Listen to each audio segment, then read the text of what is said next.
O América, mesmo em casa, jogou esperando pelo São Paulo e ainda criou as melhores chances do primeiro tempo contra um tricolor que descansava alguns de seus titulares. Perto de 11 minutos, o goleiro Rafael salvou a equipe paulista depois do escanteio de Martínez e cabeçada certeira de Danilo Avelar. O América tentou mais uma, de Marlon para Juninho. A bola foi à direita do goleiro tricolor.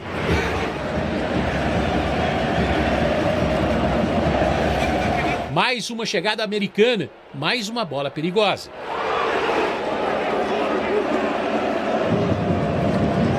Enfim, uma trama do São Paulo, de Wellington Rato para Natan. O cruzamento que poderia levar perigo parou em Matheus Cavicchioli. Foi um primeiro tempo fraco, para dizer a verdade. Mesmo com posse de bola de 74% do tricolor paulista, um vencedor, se tivesse, seria o América. As emoções ficaram mesmo para a etapa final. O lateral Moreira e o goleiro do América sem rebote. Numa falta de atenção da defesa do time paulista, Felipe Azevedo para Rodriguinho para o artilheiro. Mastriani, 1-0 América. Desvio suficiente para tirar Rafael do lance. Precisou do VAR o juizão Rodrigo José Pereira de Lima, mas o gol foi confirmado. Quarto gol do uruguaio no campeonato. O quinto dele nos últimos 6 jogos do América em 2023.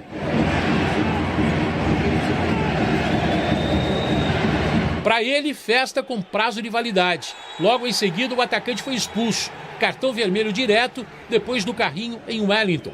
Mastriani ficou irritado porque Marlon estava pedindo atendimento no campo de ataque e o São Paulo não parou o jogo. Arboleda, que estava no banco, foi expulso pelo juiz, porque se meteu na confusão que não foi pequena.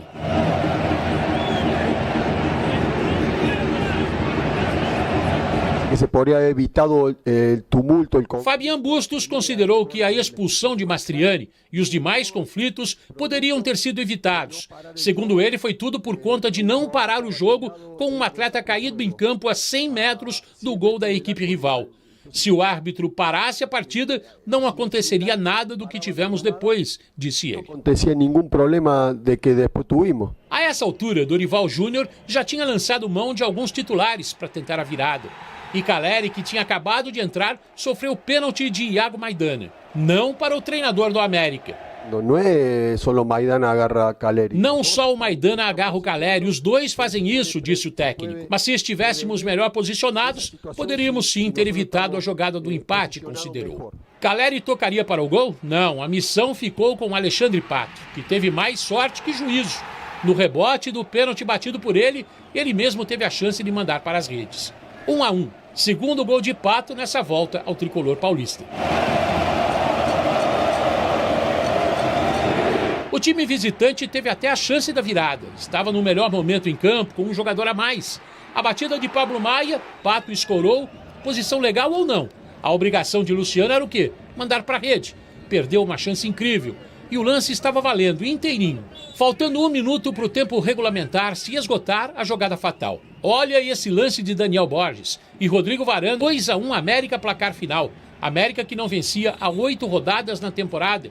No Brasileirão eram 10 partidas.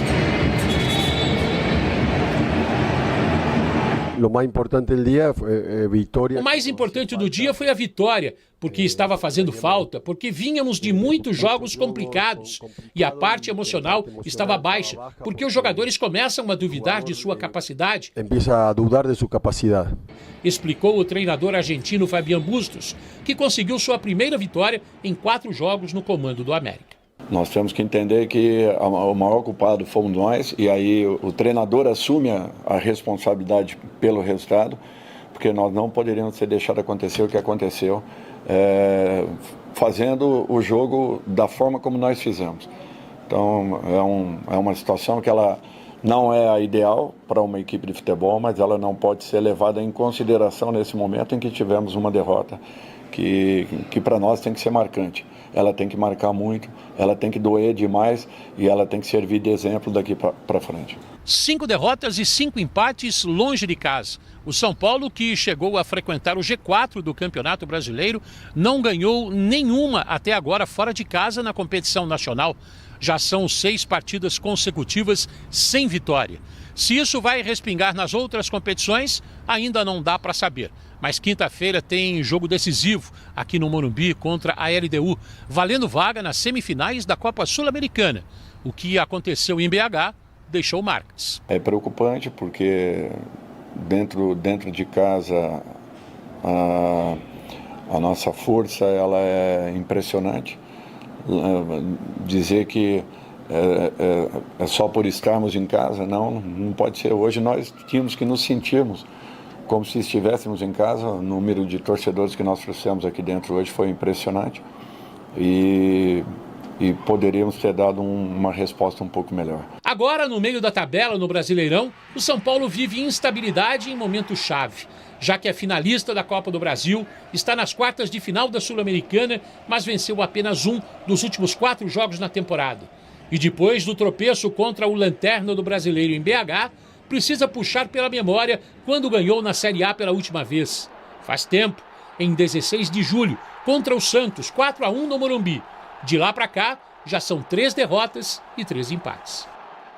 Eu ainda nem falei um detalhe importante. O São Paulo perdeu por 2-1 com um homem a mais. Só isso. Agora, Dedê, o que acontece com essa diferença tão grande de desempenho em casa e fora do São Paulo? É gritante. O Dorival estava muito bravo na coletiva, percebemos aqui nas declarações, mas o São Paulo precisa vencer fora também para equilibrar tudo. Seria o ideal, né, Loirão? Às vezes nem o vencer fora, óbvio que o primeiro objetivo é você conseguir vencer fora, equilibrar esses resultados fora de casa, que aí te mantém numa classificação, num lugar dentro da classificação do Campeonato Brasileiro, numa situação mais cômoda, pensando em outros objetivos, dentre eles Libertadores, por exemplo. Falando desse Campeonato Brasileiro, pela distância de pontos que tem o Botafogo merecidamente, né? O Botafogo é o primeiro colocado do campeonato. Então você precisa não só jogar bem em casa e vencer os seus jogos em casa, mas buscar esse equilíbrio dos resultados fora de casa, que é o que o São Paulo não está conseguindo fazer. Se você fizer o recorte do jogo contra o América, é um primeiro tempo muito abaixo. Apesar do São Paulo ter ido como um time reserva, ter mesclado ali alguns dos seus principais jogadores do banco de reserva, mas um primeiro tempo abaixo do esperado. Você tem que usar assim, a questão emocional do time adversário, que está na zona de rebaixamento. Você tem que saber que o time vai se expor mais, vai sair mais para buscar o resultado. Você tem que ser um pouco mais vertical. Eu acho que o São Paulo tocou muito de lado no primeiro tempo. Aí no segundo tempo, com a entrada do Lucas, o próprio Pato, que deu o passe ali para a penalidade ali sofrida no Caleri, e aí ele converte, enfim. Então, acho que o segundo tempo do São Paulo foi um pouquinho melhor, e aí vem um lance esse lance agora, ó. Uma displicência ali do Luciano. Porque quando ele gira e vê que a bola bate, se não me engano, no Pato e volta para ele, na cabeça dele estava impedido o Pato. Então aí ele é displicente. Porque ele faz o segundo gol ali, e aí um 2-1 pro São Paulo, com um jogador a menos, São Paulo poderia ter conquistado aí os 3 pontos. Mas o empate parecia ser um resultado até justo, em algum momento, no 1-1. Tem muita gente questionando o pênalti que foi marcado para o São Paulo, depois você vai comentar isso também. Mas começamos pela expulsão do Mastriani, autor do gol do América. Um jogador importante, até o América não vem bem, mas ele individualmente aparece. E aí, uma confusão generalizada. No final do jogo também começaram a se provocar, foram descendo, voltando para os vestiários assim. Mas nesse momento aí, olha lá... Você ia falar alguma coisa, Leirão? Não, né? A imagem fala por si só, né, Leirão? A verdade é essa.